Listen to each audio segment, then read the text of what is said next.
Welcome to Accounts Playable, not Receivable. So if you haven't watched the episode, go back. Yeah. Watch it, come back, and then we'll still be here. It's a two-stage process, right? This is where it starts. Yeah. Absolutely. So. And you are not Laura, is that correct? Not yet. I strive to be Laura. No, we all do. fair. If I can ever be someone in my life, it's Laura. Laura is an aspirational figure. Yeah. Yeah. Yeah. Yeah. Yeah, that's But let's talk about this episode because it was awesome to watch. Get it. First, most important question: how do we feel about sock puppets? Pro. I love sock puppets. It- They're my it- favorite kind of puppet. I got startled. I didn't know it was coming up. I didn't know either. And then one of my favorite movies is Mirror Mask. And in it, the young woman in it puts sock puppet on her feet. Yeah. Both of her feet, puts her feet up while she lays on the bed and does a whole play. And when I was a kid, I was like, that is like the energy I want to have in me? life. Yeah. Yeah, so I love sock puppets. I could entertain all myself day. with them for hours. And that one had like the cute gold hair and the buttons. It was twankling. But it was. for Omen and Jerry, Yeah. in and out of character, Both. how did you react when like the secret got dropped? Well, I hated from the it. puppet. I hated it, and then I continue to hate it even now. Yeah. After the game, still hating, fully. No, so You got hoed by a sock I puppet. did though, IRL, and but essentially I just spent the whole game like walking out of the room that people were in To and avoid then- the conversation. to avoid the conversation. So when the next game starts, I think we have to chop it up. Yeah. So, Jasmine, this is kind of along the same line.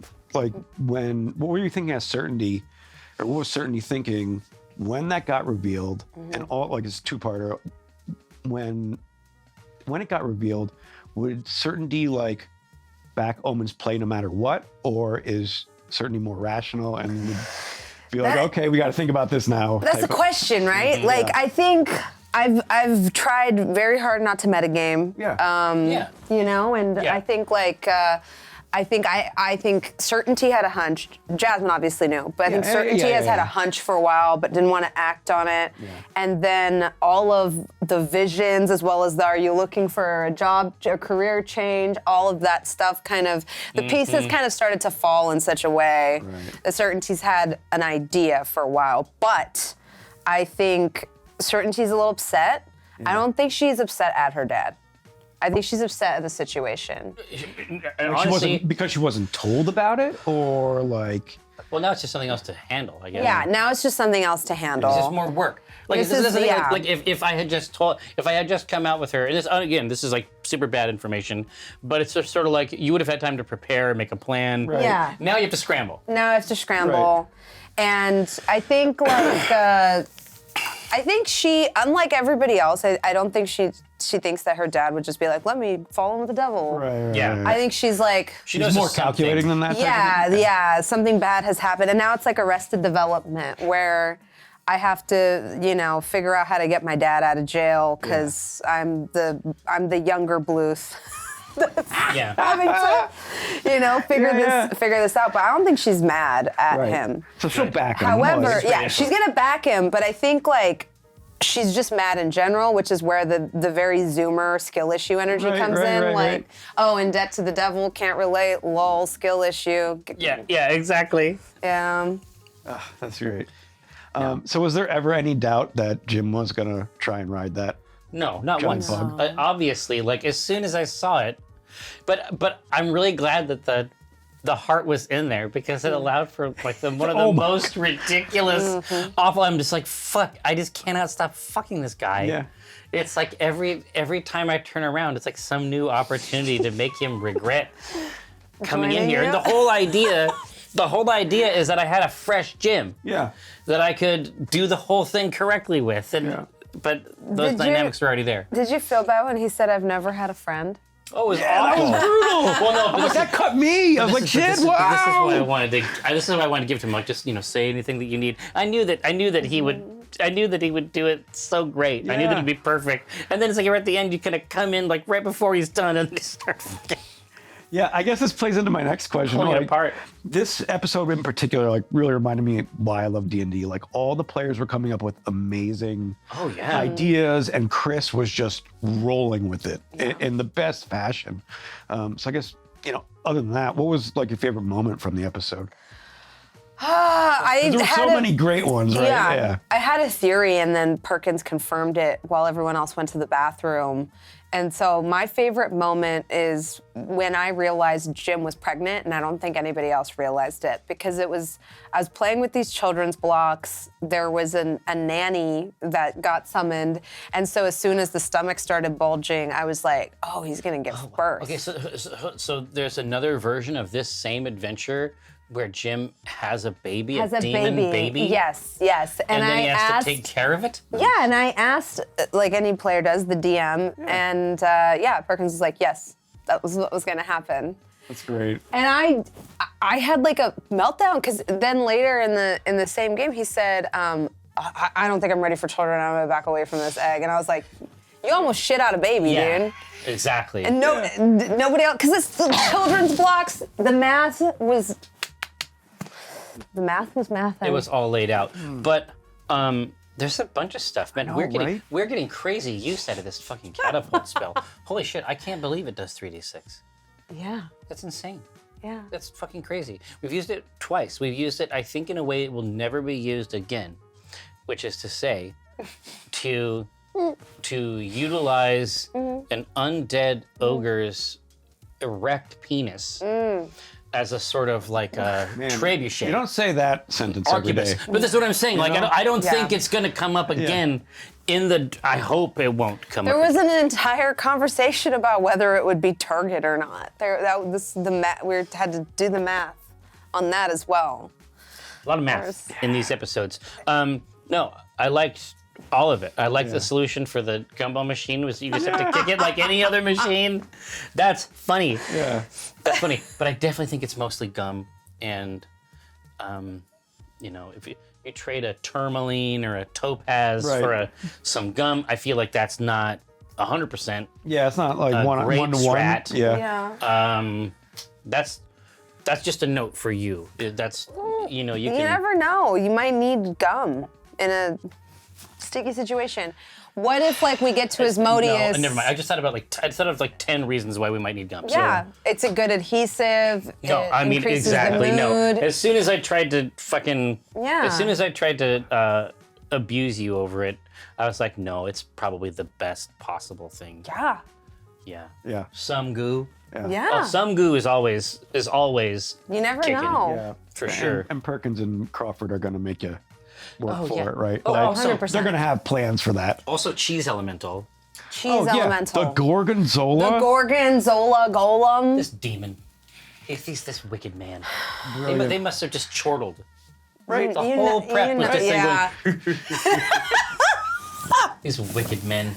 What if we had a Gorgon that you milk and it makes a giant elemental that's a Gorgon? Hey, but this is the thing with these two. It's like you never like their DM career has been so long. They played with their friends like their Right. whole lives. Like I always have to wonder if something is from something else. Oh yeah. Like it's just getting pulled back in. Because we all run games. Like we Yeah. all stay behind that screen. I mean, we have things that we like, and they're both silly in a very specific way. Yeah. Yeah. I Totally. love it. I got a question from Staghorn Oh, hit it from up. our Discord. Hit it up. Jerry, what's AI's policy on worker anniversaries? Do surviving employees get anything for staying with the company each year? We've kind of answered this a Actually, little bit no, on acquisitions intoxicated. Yeah, but But that's like a 10-year that's thing. a 10-year anniversary. And the sub, like the sub munition, Right. like the subtext is that no one ever gets this. Right. But we actually, on that episode, we literally broke it down, like everything that you get in there. Like in addition to this drink, yeah. and it's like, it's a rare moment of kindness from the company. Like the stuff that you get Yeah. in the 10th anniversary set is actually really nice. Yeah, because they have to give it out once in Exactly. a, And it's like they spare no expense on Right. it because they almost never need to spend it. It's like 2 gold instead Exactly. of Exactly. But no, it's such a thing that does occur. It's just that it's rare to reach them. Gotcha. We do run a brewing show, indeed Twitch's brewing show, Acquisitions Intoxicated. And so if you're into brewing and AI, this is probably like the best possible program for you, because we have broken down and invented so much AI lore around brewing and custom beverages. Make a book. Yeah, we've had this phase. we've had Because they've got fantasy. like very hyper-specific D&D modules now for like geology, botany. There should be like bring these The beautiful. brewing one could have the adventure, it could have the recipes. Yeah. recipes could do things for your See, characters. we have discussed this many times, but Acquisitions Intoxicated, the full archive is available for you on Penny Arcade's YouTube, should you so desire it. GeoCities. Yeah, exactly. Yeah. Obviously. .gov/org. But yeah, and it's collaborative. We make it with the people who watch the show. It's all on the Twitch. It's live. Yeah. So it's good times. Yeah. Rex, our good friend Rex Verity, wants to know, have you ever evolved your characters mechanically from when you started to where you are now? Yeah. What initial concepts and ideas did you let go of or rethink after you started playing them? Well, because we started Acquisitions Incorporated in 4th edition. Right. And clerics were kind of a different beast then. Right. Yeah. They were, I mean, I listen, I know that you're not supposed to, but I thought there was a lot to like about 4th edition. As somebody who plays war games and also plays D&D, like, there's a lot to like there. Now, I'm not saying that everything about it is perfect or that after level 10, combat doesn't take a very long time. Right. I'm not saying that that's not true. But what I would say is that it had some really, really nice ideas about how to make playing a healer really fun, because healers in 4th edition are very active. Like, I'm hitting you, and that's what's generating the heal. Right. It was really, really fun. And so once we moved to 5, I actually sort of swapped that character. Like, the whole archetype is different as part of, because Omen's like turn toward dark behavior. That was actually a long time coming. Yes, exactly. So that was on the way for a while. And the first indication of that was that I changed him to a war domain cleric. But also, war domain clerics are really, really fun. They have that War God's Blessing ability is so good. It is so much fun. Just add 10 to somebody's roll. Like the really clutch hit. Yeah. That's right there. These bonus attacks, like 2 per rest. Yeah. Just a treat, a super good vibe. But no, that was the first indication that Omen was about to undergo sort of like a personality, like character shift. Yeah. Cool. Oh, I haven't been in the game as long, so I don't. Yeah, you're a baby. Yeah, mine Apple hasn't. baby. Yeah, mine hasn't. But it's undergone some changes just because we. Well, I guess that's We true. respec a few times, But yeah. But also, when we came down to 3rd level, you had We kind came of a down to different vibe, 3rd level, right? and I think originally when we sat down and talked about like what would certainty look like and what Right. does certainty function like, it was more of like a 50-50 split between her mom, who spent time as the avatar of Tamora, and her dad. Right. And now I think she's like more towards her dad, because I started out as a bard fighter. Yeah. Yeah, and it's like a little bit more like a student of war, like the sword kid you knew in college. Right, This is right, you. right. Yeah. The sword nerd that knows a little bit about how to use them. Right. And I think she was a College of Swords bard, actually, or was it College of Valor? I don't remember. Back then. Yeah. And now it's like, all that schooling is kind of flashed away in a Men in Black style. And now she's a wizard. Now she's a wizard bard. And I think I view it more as like, she doesn't have those fighter skills anymore. Because I assume that, like, Just kind of. yeah, she's starting to shift and kind of be her own person and Yeah. probably be more like her dad and Character growth. Yeah, the people that she's around more now versus like this academic that kind of thought she was a little bit above it all, you know? Yeah. Yeah. So she's morphing. She's down in the muck. Yeah. It's- Exactly. It's changing her, right? I always have to reference Always Sunny. It's like when the season starts and Sweet D is like actually not a piece of shit. Yeah. Like in the first few episodes, especially in season 1.